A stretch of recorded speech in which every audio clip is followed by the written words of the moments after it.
Series எல்லாரும் எப்படி இருக்கீங்க? நான் உங்கள் சாரா. இது உங்கள் சேனல் டேபரி ஃபிக்ஸ் அண்ட் கேட்குது, ஏய் நீ உசிரோடவா இருக்க அப்படின்னு கேட்குறீங்க. உயிரோட தண்டா இருக்கேன். I'm so sorry. கொஞ்சம் பர்சனல் இஷ்யூஸ்னால என்னால் வீடியோ போட முடியல, அதனால தான் லேட்டு. ஸோ ஃபைனலி வீடியோ கொண்டு வந்துட்டேன். அண்ட் பேக்ரவுண்டில் ஏதாவது நாய்ஸ் கேட்டால் அட்ஜஸ்ட் பண்ணிக்கோங்க, ஏன்னா ஓப்பன் ஸ்பேஸில் இருக்க வெளியில். ஸோ அதனால் இந்த பேர்ட்ஸோட சவுண்டு, காற்றுல மரம் அசைகிற சவுண்ட்லாம் கேட்கும். அதெல்லாம் ஜஸ்ட்டு இக்னோர் பண்ணிவிட்டு என்னோடய வாய்ஸில் மட்டும் ஃபோக்கஸ் பண்ணுங்கள். ஓகே, உங்களுக்கு இந்த ஸ்டோரி கொஞ்சம் ஃபீல் குட்டாக இருக்கும்னு நம்புகிறேன். ஓகே, ஸ்ட்ரெயிட்டாக ஸ்டோரிக்குள்ளே போயிடலாம். இப்போ அப்படியே கட் பண்ணால் 2-3 பசங்க அப்படியே ஒரு பொண்ணு கையை பிடிச்சி இழுத்துட்டு தரன்னு கூப்பிட்டு போகிறாங்க. அந்த பொண்ணு கத்திக்கிட்டே இருக்குது, டே டே டே டே டே எங்கடா கூப்பிட்டு போகிறீங்க, டேய் கையை விடுங்கடா, ஐயோ டேய் நான் இன்னும் கொஞ்சம் வருஷம் வாழலான்னு பார்த்தா அல்பாயுஸ்லேயே என்னை போக வச்சுருவாங்க, இப்போ எங்கடா எடுத்துகிட்டு போகிறீங்க, என்னக்கா நீ எவ்வளோ நாள் கழிச்சு நம்ம மீட் பண்ணியிருக்கோம், நீ எங்கள் கூட உட்காந்து பேசுவேன்னு பார்த்தா இந்த ஃபோனையே உட்காந்து வெறிக்க பார்த்துட்ருக்க, அப்படி அதில் என்ன தான் இருக்குது, டேய் ஃபோனை குடுறா, அப்படி என்ன தான் இருக்கும் அந்த ஃபோனில், இன்றைக்காவது கொஞ்ச நேரம் எங்கள் கூட பேசலாம்ல, எவ்வளோ நாள் கழிச்சு மீட் பண்ணியிருக்கோம், இப்போ என்ன உங்க கூட பேசணும் அதானே, சரி வந்து தொலை, என்ன ஒரு தம்பியை பார்த்து இப்படி பேசுகிற, சரி தெய்வமே வாங்க போவோம், ஐயோ இதுங்களை தம்பி தங்கச்சி வச்சுட்டு நான் படுற பாடு இருக்கே, எதுக்கடா கூப்பிட்டு வந்தீங்க, அது சும்மா பேசலாம் தான், அது அங்கேயே பேசலாம்டா, எதுக்கடா இங்கே டெரஸ் கூப்பிட்டு வந்தீங்க, அக்கா அங்கெல்லாம் பெருசுங்க உட்காந்து பஞ்சாயத்து பண்ணுவானுங்கக்கா, இங்கே நம்ம ஜாலியாக பேசலாமா, சரிடா சொல்லுங்கள், அக்கா எங்கள் எல்லாருக்கும் பாய் ஃப்ரெண்டு கேர்ள் ஃப்ரெண்டு எல்லாமே இருக்குது, அந்த மாதிரி நீயும் சொல்ல, உனக்கு எதாவது லவ் ஸ்டோரி இருக்குது, லவ் ஸ்டோரியா, நீங்கள் வேற ஏண்டா அந்த அடால்ஃப் வீட்டில் இருக்க பொண்ணாக பிறந்துட்டு நான் லவ் பண்ணுறதா, அந்த ஆளுக்கு பசங்கக்கிட்ட பேசினா இல்லை, பசங்கங்கிற வார்த்தையே அந்த ஆளுக்கு அகராதியில் இருந்தாலே பிடிக்காது, அந்த ஆளுக்கு பொண்ணாக பிறந்து நான் எங்கடா அதெல்லாம் பண்ணுறது, அக்கா சும்மா சொல்லாத, கண்டிப்பாக உனக்குன்னு ஒருத்தர் இருப்பான்ல, அது சொல்லு, நாங்கள் தானே, நாங்கள் யார்கிட்டையும் சொல்ல மாட்டோம், டே நீங்கள் வேற ஏன்டா வெந்த பொண்ணில் வேலை பார்க்குறீங்க, அப்படிலாம் யாரும் இல்லைடா, அக்கா நாங்கள் எல்லோரும் எங்கள் லவ் ஸ்டோரி உங்ககிட்ட சொல்லியிருக்கோம்ல, நீயும் லவ் ஸ்டோரி சொல்லு, டே உங்களுக்கு ஒரு தடவை சொன்னால் புரியாதா, இது பாரு நான் யாரையும் லவ் பண்ணல, நான் இப்போது வரைக்கும் சிங்கிளாக தான் இருக்கேன், புரியுதா, இந்த லவ் ஸ்டோரி ரிலேஷன்ஷிப்பு இதை பற்றிலாம் எனக்கு சுத்தமாக ஐடியா இல்லை, எனக்கு அப்படி தெரியாது, ஆனால் ஒரு ஃப்ரெண்ட்ஷிப் ஸ்டோரி இருக்குது, ஆனால் அது சொல்லவா, ஃப்ரெண்ட்ஷிப் ஸ்டோரியா புதுசாக இருக்கே, சரி எங்களுக்கும் போர் அடிக்குது, நீ சொல்லு கேட்போம், ஓகே இப்போ அப்படியே என் ஸ்டோரிக்குள்ளே போகலாமா, அக்கா ஒவ்வொரு பில்டப் தான் கொடுக்குற, நீ என்ன லவ் ஸ்டோரியை சொல்ல போகிற, ஃப்ரெண்ட்ஷிப் ஸ்டோரி தானே, எப்படியும் சீக்கிரமாக மொக்க ஸ்டோரி தான், சரி சொல்லு, டே நான் இன்னும் ஆரம்பிக்கவே இல்லை அதுக்குள்ளேவா, சரி சொல்லு, அப்படியே கட் பண்ணா 2 months முன்னாடி, 2 months முன்னாடியா, டே என்னை பேச விடுங்கடா, நடுவில் பேசுனீங்கன்னா நான் சொல்ல வந்ததே மறந்துடுவோம் அப்புறம், சரி டே யாரும் எதுவும் சொல்லக்கூடாது, அக்கா ஸ்டோரி சொல்ல போது கேட்க போகிறோம், சரிடா, அக்கா நீ சொல்லு, இருடா ஒரு ஃப்ளோ, இருடா நான் அப்படியே எல்லா சீனையும் உங்களுக்கு சொல்லணுன்னா அப்படியே அந்த மூடுக்கு இமேஜின் பண்ணணும்ல, இருடா, சொல்ல போகிறது ஃப்ரெண்ட்ஷிப் ஸ்டோரி, இதுக்கு இவ்வளோ பில்டப்பு, டே சரி சொல்லு, இப்போ அப்படியே கட் பண்ணி 2 months back, you mean flashback, yes of course, சொல்லு, இப்போது சொல்லணுன்னா கரெக்டாக November 22 நான் இன்ஸ்டாவில் என் ஃப்ரெண்டு கூட பேசிகிட்டு இருந்தேன், அப்போது அதாவது என்னோடய பர்சனல் ஐடியில் கரெக்டாக ஈவினிங் ஒரு 4:27 இருக்கும், என்னோடய டப்பிங் ஐடியில் ஒரு மெசேஜ் ரிக்வெஸ்ட் நோட்டிஃபிகேஷன் வந்துச்சு, சரி யாராக இருக்கும் அப்படின்னு சொல்லிட்டு ஓப்பன் பண்ணேன், அப்போ தான் அவங்ககிட்ட இருந்து மெசேஜ் வந்துச்சு, நானும் சரின்னு சொல்லி போயிட்டு ஹலோ நீங்கள் யார், என்ன வேணும் அப்படின்னு கேட்டேன். அப்போ தான் அவன் சொன்னான், இல்லை ஒரு கண்டென்ட்டுக்கு ஒரு வாய்ஸ் ஓவர் பண்ணணும், உங்கள் வாய்ஸ் நல்லாயிருக்குன்னு தோணுது, அதான் பண்ணி கொடுக்க முடியுமான்னு கேட்டான். எனக்கு அப்படியே என்ன சொல்கிறதுன்னு தெரியல. ஏன்னா உங்களுக்கே தெரியும் என் வாய்ஸ் எனக்கு சுத்தமாக பிடிக்காதுன்னு. ஆனால் எனக்கு ஆச்சரியமாக இருந்தது, என்னடா நம்ம வாய்ஸை கேட்குறாங்க அப்படின்னு சொல்லிட்டு, சரி ஓகே கண்டென்ட் சென்ட் பண்ணுங்கள், நான் பண்ணி கொடுக்குறேன் அப்படின்னு சொன்னேன். அவனும் கண்டென்ட்டை சென்ட் பண்ணான். ஆனால் கண்டிப்பாக எதிர்பார்க்கல. ஏன்னா நாங்கள் ஃபஸ்ட்டு பண்ண கொலாபரேஷனே 47K கிட்ட வியூஸ் போச்சு. எனக்கு ஒரே ஆச்சரியம். அடுத்த நாள் அவங்ககிட்ட பேசலாம் அப்படின்னு போனால் என்கிட்ட நேரம் அவன் ஆன்லைனே வரல. அதுக்கப்புறம் அவனாக வந்து கேட்டான், என்ன போஸ்ட்லாம் பார்த்தீங்களா, ரீச் வேறு லெவலுன்னு. நான் அப்போ தான் அவன்கிட்ட சொன்னேன், ஆமாம் எனக்கே தெரியலங்க, நான் அப்படியே ஸ்டன் ஆகி உட்காந்துட்ருக்கேன்னு. என்ன அப்படி பார்க்குறீங்க, நான் எல்லாருக்கும் மரியாதை கொடுத்து வாங்க போங்கன்னு பேசுகிறேன்னா? நாங்கள் ஸ்டார்டிங்கில் அப்படி தான் பேசிகிட்டு இருந்தோம். First just voice over collaboration அப்படின்னு சொல்லிட்டு ஃபேஷனுக்காக தான் பேச ஸ்டார்ட் பண்ணோம். ஆனால் நான் கொஞ்சம் கூட எதிர்பார்க்கல இவ்வளோ ஷார்ட் டைமில் அவன் கூட அவ்வளோ க்ளோஸ் ஆவேன்னு. எனக்கே இதெல்லாம் ஒரு மேஜிக்காக இருக்குது. இப்போ நினச்சா கூட நாமளாக அப்படி பேசணும் அப்படின்னு இருக்குது. அப்புறம் கொஞ்சம் கொஞ்சமாக பேச ஆரம்பித்தோம். உங்களுக்கு தான் தெரியும்ல, எனக்கு யாராவது மரியாதை கொடுத்து வாங்க போங்கன்னு பேசுறது, இந்த அக்கான்னு கூப்பிட்றது, இதெல்லாம் எனக்கு பிடிக்காது. எனக்கு ஃப்ரெண்டாக இருந்தாங்கன்னா வயசு வித்தியாசம் நான் பார்க்கவே மாட்டேன். பசங்களாக இருந்தால் டா போட்டு கூப்பிட்றது, பொண்ணுங்களாக இருந்தால் மாமா மச்சான் அப்படின்னு கூப்பிட்றது, வாடி பொடின்னு கூப்பிட்றது, இதானும் பிடிக்கும். அதனால் நான் அவங்ககிட்ட டேரெக்டாகவே சொன்னேன், இல்லைங்க இப்படி பேசினா எனக்கு ஏதோ தேர்ட் பர்சன் கிட்ட பேசுகிற மாதிரி இருக்குது, ஒரு ஃப்ரெண்ட் ஜோனே வரல, ஸோ அப்படி வேணாம், நம்ம நார்மலாக பேசலான்னு சொல்லி அவனும் என்கிட்ட நார்மலாக பேச ஆரம்பித்தான். இதில் வேடிக்கை என்னென்னா, அவன் என்னை விட சின்ன பையன். சின்ன பையனா? சின்ன பையன்தான், ஜஸ்ட் ஒரு 3 இயர்ஸ். ஐய தம்பி கூடவா? 3 இயர்ஸ் தான், ஆனால் தம்பிலாம் கிடையாது, friend. Oh you carry on. இருடா சொல்கிறேன். அதுக்கப்புறம் பேச ஆரம்பித்தோம். டே டு டே லைஃப், அவன் லைஃப்பில் நடக்கிறது எல்லாமே ஷேர் பண்ண ஆரம்பித்தோம். நானும் அவன்கிட்ட எதுவாக இருந்தாலும் சொல்லுவேன். உங்களுக்கே தெரியும், நான் ஒரு லொட வாய், பேச ஸ்டார்ட் பண்ணால் நிப்பாட்டவே மாட்டேன். ஆனால் என்ன, அதுதான் என்னோடய பெரிய பிரச்சனை. ஏன்னா நான் பேசினாலே எல்லோரும் சொல்லுவாங்க, போதும் எப்போ பார்த்தாலும் ஏதாவது புலம்பிக்கிட்டு பொம்பளை பிள்ளை அடக்கமாக இருன்னு சொல்லும்போது நான் லொடன்னு பேசுகிறதையும் அவன் அமைதியாக உட்காந்து கேட்பான். அதுதான் எனக்கு ரொம்ப பிடிச்சிருந்தது.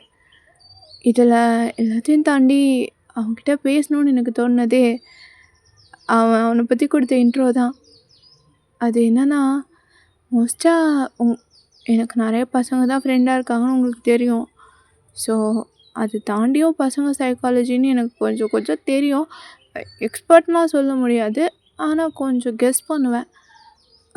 பொதுவாக ஒரு பையன் ஒரு பொண்ணுக்கிட்ட ஃப்ரெண்ட் ஆகணும்னா அவன் ஏதோ அவனை பற்றி நான் நல்லவன் வல்லவன் அப்படி பண்ணுவேன் இப்படி பண்ணுவேன்னு தானே புகழ்ந்து பேசுகிறது தான் மோஸ்ட் ஆஃப் த பாய்ஸ் பண்ணுவாங்க. ஆனால் என்னோடய எக்ஸ்பீரியன்ஸில் இப்படி ஒரு இன்ட்ரோவை நான் யாருக்கிட்டேயும் கேட்டிருக்க மாட்டேன்.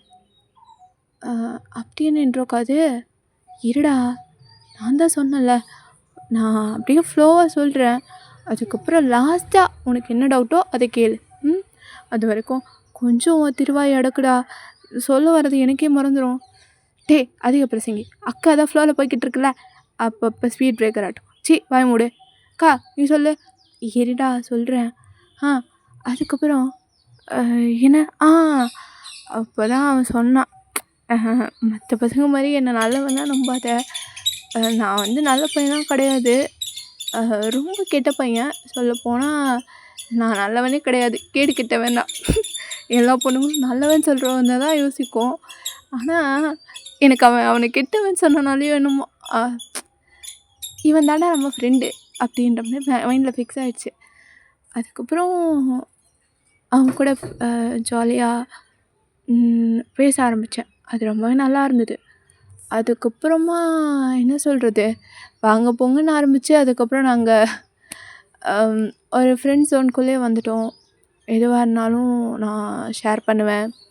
முக்கியமாக நான் சோகமாக இருந்தால் யார் கண்டுபிடிக்கிறாங்களோ இல்லையோ, அந்த பக்கிக்கு எப்படி தான் தெரியும்னு தெரில, பைத்தியம் கண்டுபிடிச்சிரும். என்னாலே இப்போ ஒரு கட்டத்துக்கு மேலே பொய் சொல்ல முடியாது. ஆனால் சொல்லுவாங்கள்ல, நம்ம லைஃப்பில் அன்எக்ஸ்பெக்டடாக வரவங்க ஸ்பெஷலாக மாறுறதுன்னு சொல்லுவாங்க. பட் அதை நான் இப்போ ஃபீல் பண்ணுறேன். ஏன்னா உங்களுக்கே தெரியும்ல, உங்கள் வீட்டுக்கு இல்லைன்னா மாமா வீட்டுக்கு போனால் தான் நான் நானாக இருக்க முடியும்.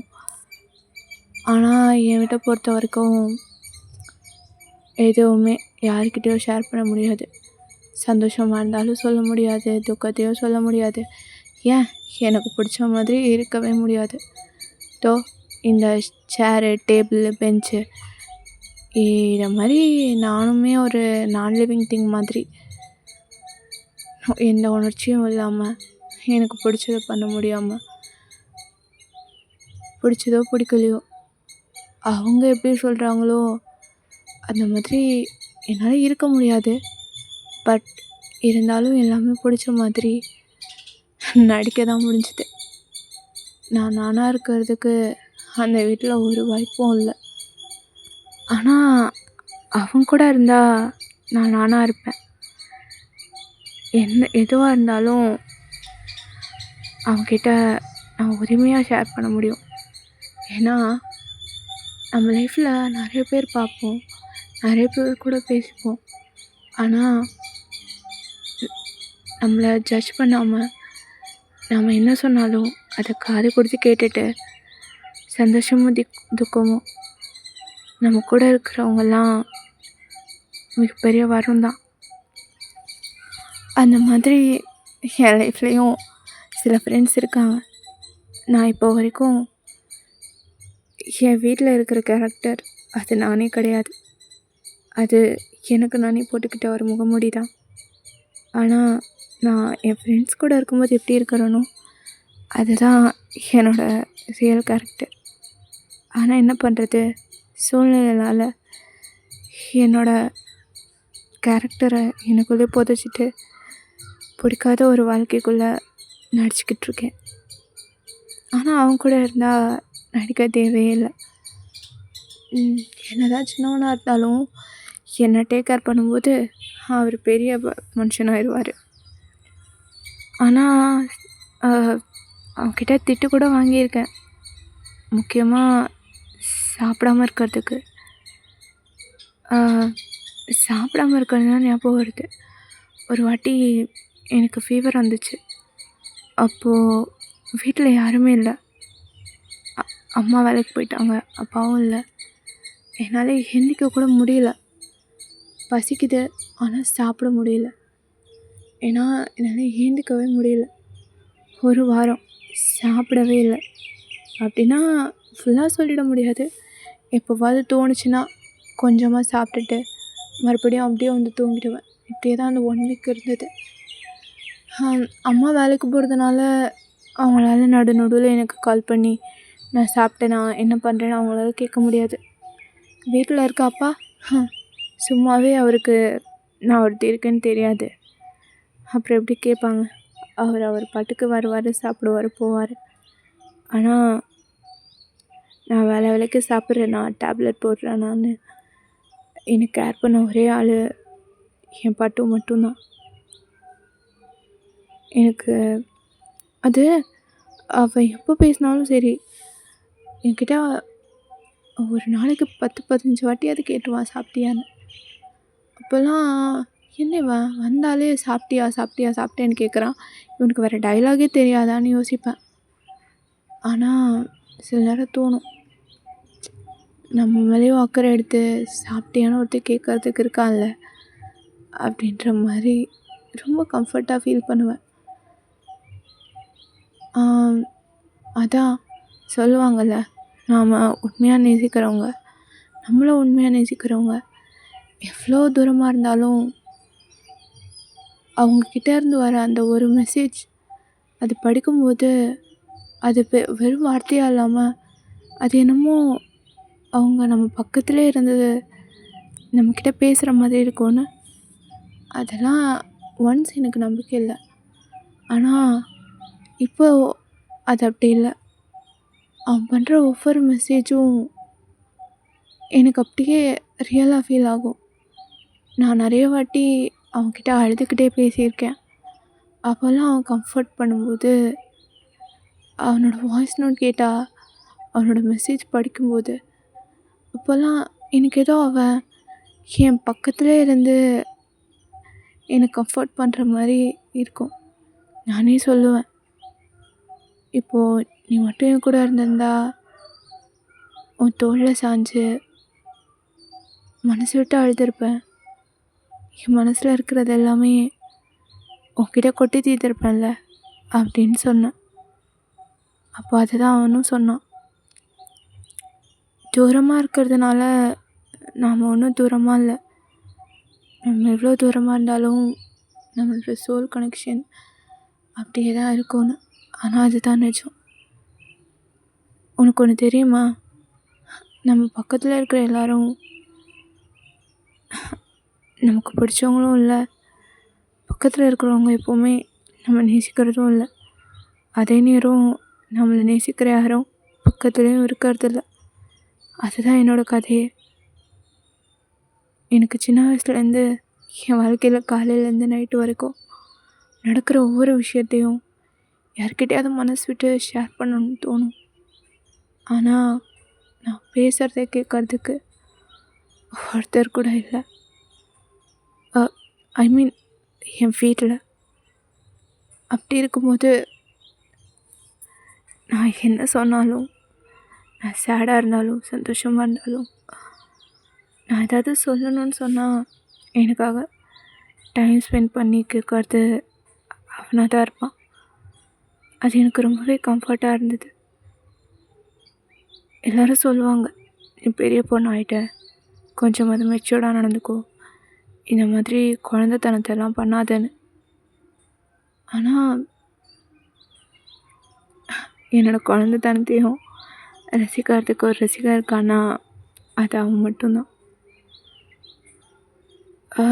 இது எல்லாத்துக்கும் மேலே ரொம்ப நாள் நாங்கள் டெக்ஸ்ட்டில் தான் பேசிகிட்டு இருந்தோம். ஆனால் எனக்கும் அவன்கிட்ட பேசணும், கால் பண்ணணும் அப்படின்லாம் தோணுச்சு.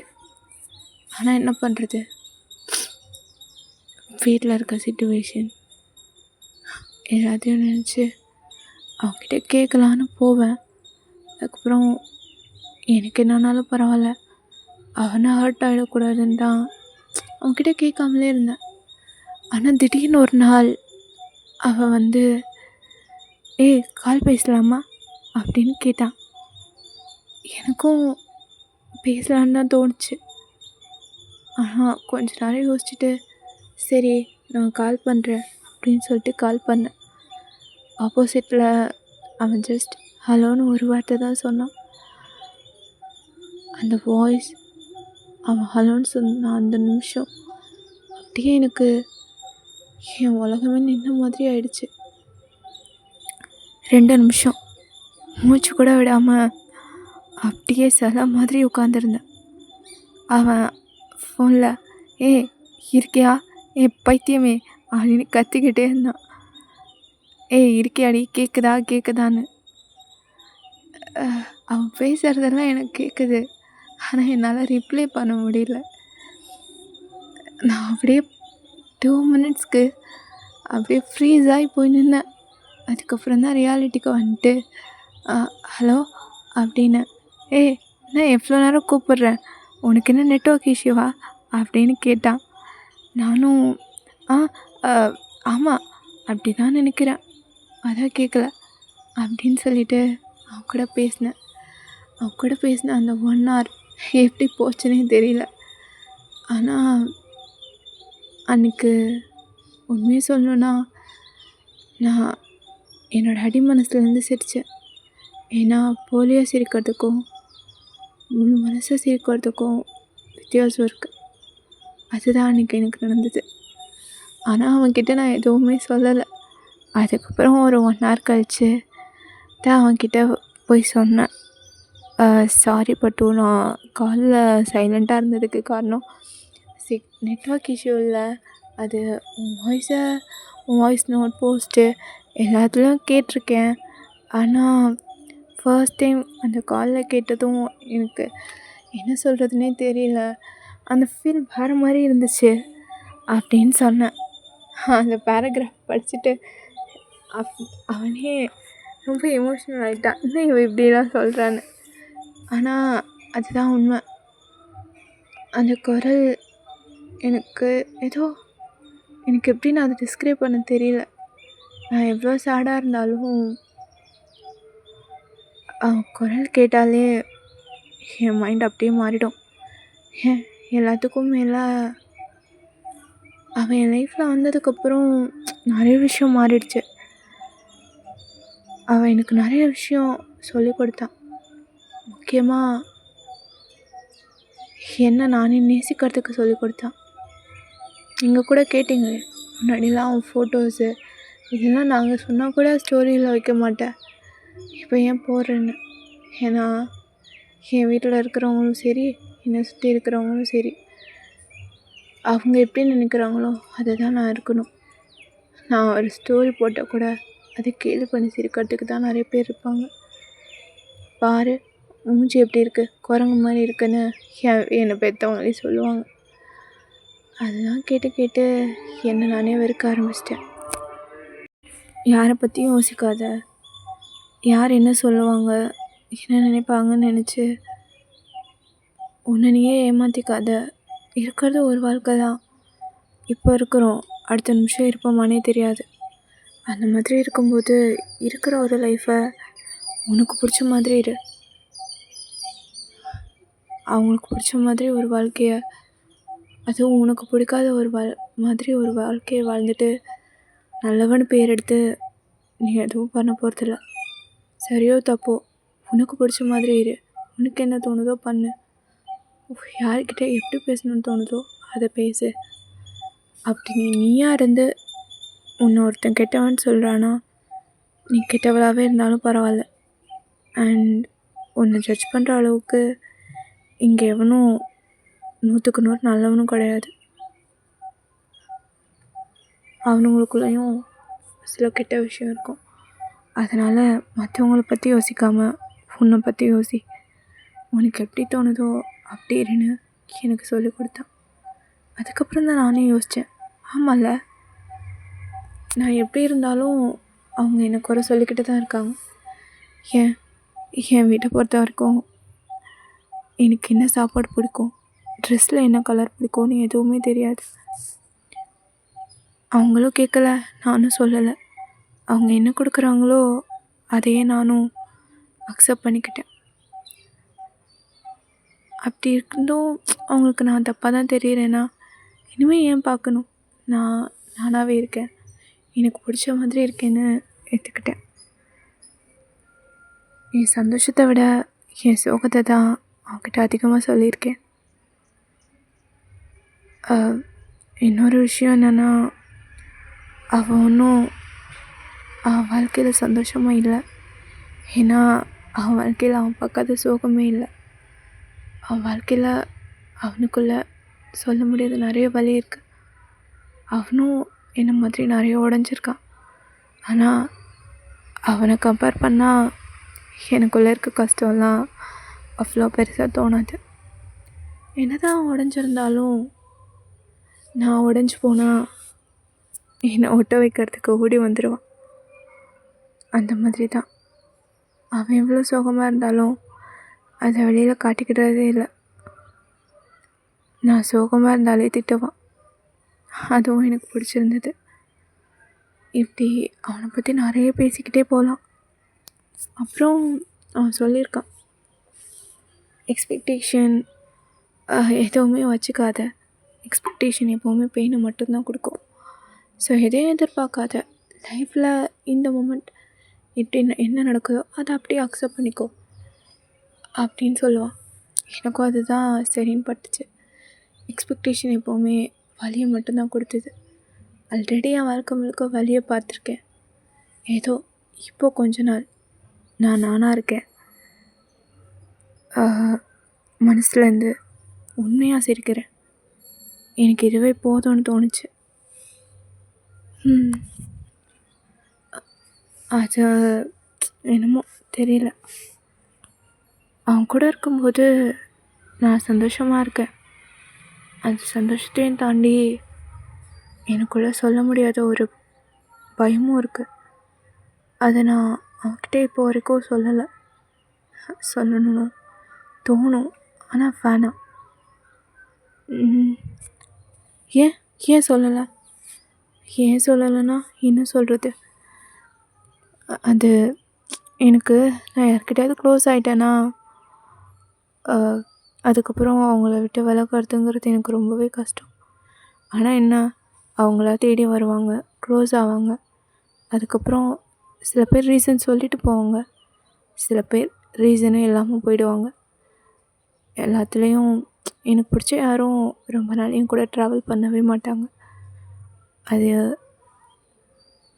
நான் ஒரு அன்லக்கியில். அதான் சின்ன வயசுலேருந்து தாத்தா இருந்த வரைக்கும் அவ்வளோ சந்தோஷமாக இருந்தேன். அதுக்கப்புறம் 11 வயசில் அப்புறம் போயிட்டார். அதுக்கப்புறம் நிறைய பேரை மீட் பண்ணேன். சின்ன வயசுலேருந்து ஃப்ரெண்ட்ஸ் இருக்காங்க. ஆனால் என் ஃப்ரெண்ட்ஸ் கூட இருக்கும்போது இருக்கிற கேரக்டர் தான் எனக்கு ரியல். அப்பா அம்மாங்கிற பாசம் என்னென்னு தெரியாது, இருக்காங்க தான். ஆனால் சின்ன வயசில் நிறைய மெமரிஸ்க்கு எல்லாருக்கும் இருக்கும். ஆனால் எனக்கு நினைவு தெரிஞ்சு என் அம்மா மடியில் தூங்கினதோ, அப்பா தோளில் சாஞ்சு கதை பேசினதுன்னு எந்த ஒரு மெமரியும் இல்லை. ஆனால் அவன் கூட இருக்கும்போது ஒரு அப்பாவோட பாசம், அண்ணன் தம்பிக்கிட்ட இருந்து கிடைக்கிற ப்ரொடெக்ஷன், ஒரு பாய் ஃப்ரெண்ட்கிட்ட இருந்து கிடைக்கிற லவ் அண்ட் சப்போர்ட்டுன்னு இந்த உலகத்தில் இருக்க மொத்த ரிலேஷன்ஷிப்பும் அவன் உருவத்தில் எனக்கு கிடைச்சிது. அண்ட் எங்களுக்குள்ளே இருக்கிற ரிலேஷன்ஷிப் ஃப்ரெண்ட்ஷிப்பா லவ்வா என்னன்னு தெரியல. அதை தெரிஞ்சுக்கணுன்னு எனக்கு தோணலை. ஏன்னா எனக்கும் அவனுக்கும் இருக்கிற ரிலேஷன்ஷிப் என்னவோ வேணால் இருந்துட்டு போட்டும், பட் அதுக்கு ஒரு பேர் கொடுத்து அதை ஒரு பவுண்ட்ரிக்குள்ளே அடைச்சி அந்த மாதிரி ஒரு ரிலேஷன்ஷிப்பை நான் லீட் பண்ண விரும்பலை. என்ன நடக்குதோ நடக்கட்டும், அவன் எப்படி இருக்கானோ அப்படி இருக்கட்டும்.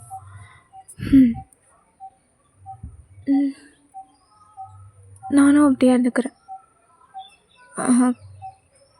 ஆமாம், இது என்ன மயில்? அக்கா, இது என்ன மயில் குட்டின்னு உன் பேர் இருக்குது? அது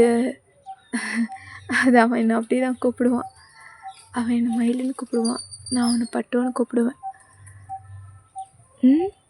இது என்ன இது? இல்லைடா, நான் தான் ஸ்டோரி போடுவேன்ல, அதில் ஒரு ஸ்டோரியில் மயில்னு வச்சுருந்தேன். அது அவனுக்கு பிடிச்சி போச்சு போல், அதனால அவன் என்னை மயிலுன்னு கூப்பிடுவான். அவன் என்னை நிறைய நிக்நேம் சொல்லி கூப்பிடுவான். மயிலுன்னு கூப்பிடுவான், செல்லோன்னு கூப்பிடுவான், பைத்தியக்காரின்னு கூப்பிடுவான், பைத்தியமேன்னு கூப்பிடுவான், பேபின்னு கூப்பிடுவான், நிறைய கூப்பிடுவான். ஆனால் எனக்கு அவன் கூப்பிட்றதில்ல இந்த மயிலை ரொம்ப பிடிக்கும். ஆனால் மயிலுங்கிறத தாண்டியும் இன்னும் ஒரு பேர் இருக்குது. அது என்னது? அது அவன் அவன் ஏதாவது சொல்லுவான், இல்லை கேட்பான். மோஸ்ட்லி சாப்பிட்டேன்னு கேட்பான், இல்லைன்னு சொல்லுவேன். உடனே சொல்லுவான், அட பைத்தியமே, கொஞ்சம் கூட நீ உன்னை பற்றி யோசிக்கவே மாட்டியான்னு கேட்பான். அவன் பைத்தியமேன்னு கூப்பிட்றது எனக்கு பிடிக்கும் தெரியுமா? இதுன்னு கண்ட்ராவி காம்பினேஷனாக இருக்குது. பைத்தியம்னு கூப்பிட்டா பிடிக்குமா? உன்னை டீ போட்டு கூப்பிட்டா நீ திட்டுவல்ல? ஆமாண்டா, அது எனக்கு முன்ன பின்ன தெரியாதவங்க கூப்பிட்டா அப்படி தான் இருக்கும். ஆனால் எனக்கு பிடிச்சவங்க என்னை டீ போட்டு கூப்பிட்டா ரொம்ப பிடிக்கும். அந்த மாதிரி தான் எனக்கு அவனை எனக்கு ரொம்ப பிடிக்கும். ஸோ அவன் மயிலுன்னு கூப்பிடும்போதில் அப்படியே உள்ளுக்குள்ளே ஏதோ பட்டர்ஃப்ளைஸாக பறக்கும்டா. நல்லாயிருக்கும் அவன் மயிலுன்னு கூப்பிட்றது. முக்கியமாக எப்போ தெரியுமா, நான் சோகமாக இருக்கேன்னு வச்சுக்கோயேன், நான் ரொம்ப சோகமாக இருக்கேன்னு சொன்னால் சார் அப்படியே ஃப்ரெண்ட்ஷிப் மூட்லேருந்து ஃப்ளிட்டிங் மூட் போயிடுவார். அவன் ஃப்ளிட் பண்ணும்போது மட்டும்தான் மயிலுன்னு கூப்பிடுவான். இல்லைன்னா பைத்தியமேன்னு கூப்பிடுவான், டீ போட்டு கூப்பிடுவான், என்னடி பண்ணுற அப்படின்னு தான் கேட்பான். அந்த டீன்னு கூப்பிட்றது ரொம்ப நல்லாயிருக்கும். அதுக்கப்புறம் அவன் அந்த வாய்ஸ் தான் எனக்கு அவன்கிட்ட ரொம்பவே பிடிச்சது. ஆனால் என்னென்னு தெரிலடா, என் வாய்ஸ் எனக்கு பிடிக்காது. ஆனால் அந்த பக்கி எப்போ பார்த்தாலும் சொல்லும் என் வாய்ஸ் தான் நல்லா இருக்குன்னு. சொல்லப்போனால் அவன் வாய்ஸை கம்பேர் பண்ணால் என் வாய்ஸ்லாம் ஒரு விஷயமே இல்லை. நிறுத்து. என்னடா இதெல்லாம் கேட்டால் ஃப்ரெண்ட்ஷிப்ஸ் யார் ஏமாத்துற? இதெல்லாம் கேட்டால் ஃப்ரெண்ட்ஷிப் ஸ்டோரி மாதிரியே இல்லை. இல்லையா? என்னடா சொல்கிற? இதெல்லாம் கேட்டால் அதெல்லாம் லவ்வர்ஸ் பேசிக்கிற மாதிரில இருக்குது. அதிக பிரசங்கி. ஏன் ஒரு பொண்ணு பையனும் பேசினா அவங்க லவ்வர்ஸாக தான் இருக்கணுமா என்ன? பெஸ்ட்டு ஃப்ரெண்டாக கூட இருக்கலாம்ல. இல்லை, உங்கள் ஸ்டோரி கேட்டால் எனக்கு அப்படி தோணுது. உன்னோட இமேஜினேஷனை கொஞ்சம் மூடு. ரொம்ப உன் வயசை தாண்டி நீ யோசிக்கணும்னு தெரியுது தம்பி, ஆட்டங்க. நான் முழுசாக அந்த கதையை சொல்லிடுறேன், அதுக்கப்புறம் என்ன வேணால் போலமுடா ப்ளீஸ்டா. சும்மாரா அக்கா.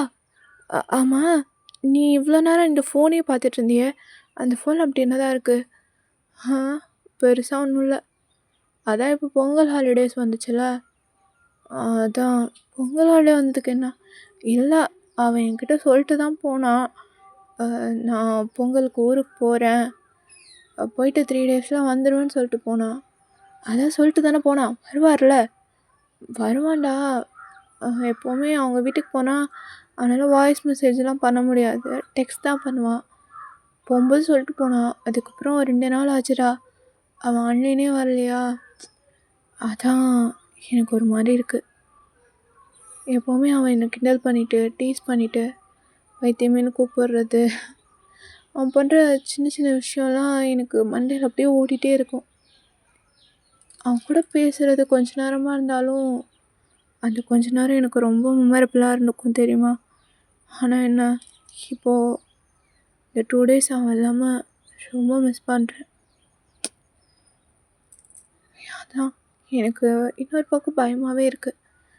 நான் ஆன்லைன் வர்றது என் ஃப்ரெண்ட்ஸ்கிட்ட பேசுவேன் தான், ஆனால் இப்போல்லாம் அவங்ககிட்ட பேசணுன்னு தோணும். இப்போ கூட எக்ஸ்பெக்ட் பண்ணக்கூடாதுன்னு நினச்சாலும் என்னமோ சேட்டுக்குள்ளே போனாலே அவன் நோட்டிஃபிகேஷன் பார்த்தாலே அவனாக இருக்குமோன்னு தோணுது, அவங்ககிட்ட பேசணுன்னு தோணுது. ஆனால் இன்னொரு பக்கம் பயமாக இருக்குது. ரொம்ப எக்ஸ்பெக்ட் பண்ணி எங்கே மற்றவங்க மாதிரி ஒரு கட்டத்தில் அவன் கூடயும் பேச முடியாமல் போயிடுமோன்னு எனக்கு தோணுது. அதனால தான் அவனை மிஸ் பண்ணாலும் என்ன நானே கண்ட்ரோல் பண்ணிவிட்டு சில நேரம் டெக்ஸ்ட் பண்ணாமலே உட்காந்துருவேன். அதுக்கப்புறம் அவனாக டெக்ஸ்ட் பண்ணுவான், அவன் டெக்ஸ்ட் பண்ணும்போது ரிப்ளை பண்ணுவேன். பட் நானாக போய் டெக்ஸ்ட் பண்ணணுன்னு தோணினாலும் டெக்ஸ்ட் பண்ணிவிட்டு அவன் பார்க்குறதுக்குள்ளே அன்சென்ட் பண்ணிடுவேன்.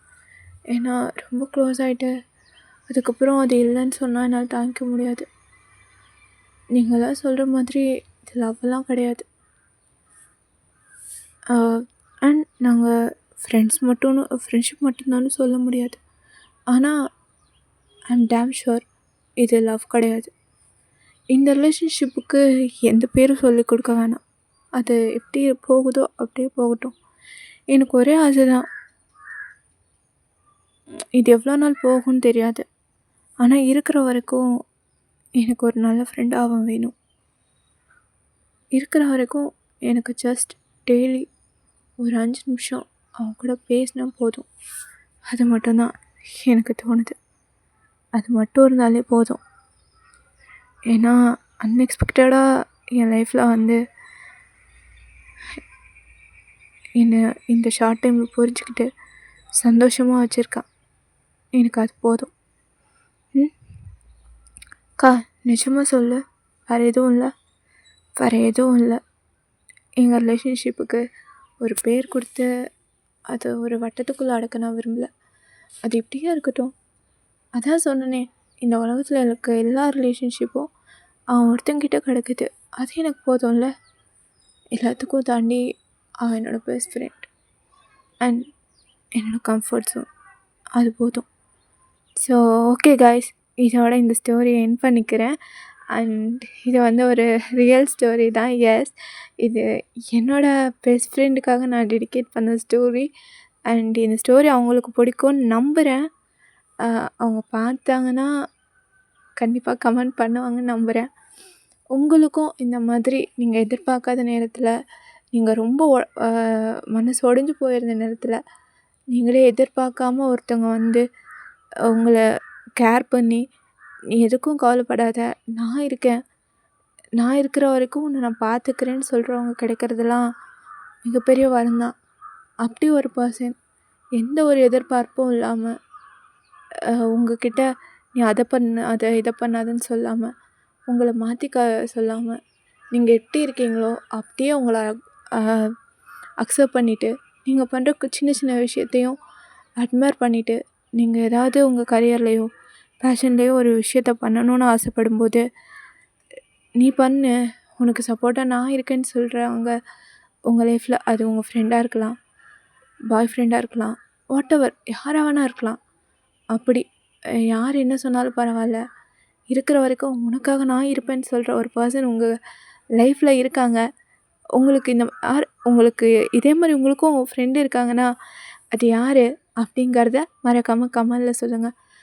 எந்த ஒரு எதிர்பார்ப்பும் இல்லாமல் நம்மளை தேடி வந்து அன்பு காட்டுற ஒரு பர்சன் கிடைக்கிறது ரொம்ப கஷ்டம். அப்படி ஒரு பர்சன் கிடைச்சா கண்டிப்பாக மிஸ் பண்ணிடாதீங்க. ஏன்னா ஒரு வாட்டி விட்டுட்டு போச்சுன்னா அது எப்போவுமே திரும்ப கிடைக்காது. அதே மாதிரி உங்களை விட்டு போகிற விஷயம் உங்களுக்கானதாக இருக்காது. அது உங்களுக்கானதாக இருந்தால் கண்டிப்பாக அவங்கள தேடி வரும். அதனால் வாழ்க்கையில் எக்ஸ்பெக்டேஷனுங்கிறத மட்டும் வச்சுக்காதீங்க. இந்த நிமிஷம் நீங்கள் எப்படி இருக்கீங்களோ அதை அப்படியே அக்செப்ட் பண்ணிக்கோங்க. அப்போ தான் நாமளும் ஹர்ட் ஆகாமல், நம்ம கூட இருக்கிறவங்களும் ஹர்ட் ஆகாமல், அண்ட் நம்ம ஒருத்தவங்க கூட நீங்கள் பேசும்போது பழகும்போது சந்தோஷமாக இருக்கீங்கன்னா அந்த நிமிஷத்தை அப்படியே அக்செப்ட் பண்ணி அப்படியே என்ஜாய் பண்ணுங்கள். கடைசி வரைக்கும் அவங்க என் கூட மட்டும்தான் இருக்கணும், எனக்காக இருக்கணும்னு தயவு செஞ்சு அவங்கள ஹோல்டு பண்ண பார்க்காதீங்க. அப்படி ஹோல்ட் பண்ணால் அது அந்த அழகான ரிலேஷன்ஷிப்பையே செதுச்சிரும். நீங்கள் அவங்க கூட எவ்வளோ நாள் இருக்கணும்னு டெஸ்டினி முடிவு பண்ணியிருக்கோ, அவங்க கூட இருக்கணும்னு டெஸ்டினி பிளான் பண்ணியிருந்துச்சுன்னா என்ன ஒரு பிரச்சனை வந்தாலும் டில் த எண்ட் அவங்க உங்கள் கூடவே இருப்பாங்க.